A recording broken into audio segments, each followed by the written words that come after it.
Napanaginipan ko ang yumao kong nanay na sa dati naming bahay kami.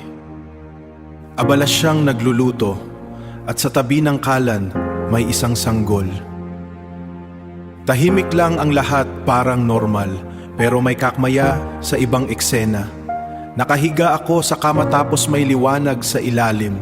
Nang silipin ko, may nagsisimulang apoy. Hindi ako natakot.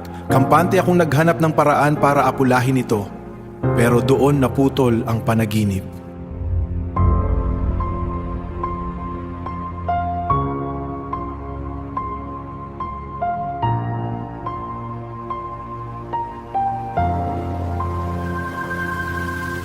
Ayon sa orakulo, ang yumao ay gabay, ang sanggol ay bagong simula, ang pagluluto ay biyayang inihahanda. Pero ang apoy sa ilalim ng kama, babala ng problemang tahimik na lumalaki. Ibig sabihin, may biyayang paparating, pero may dapat kang ayusin habang maaga.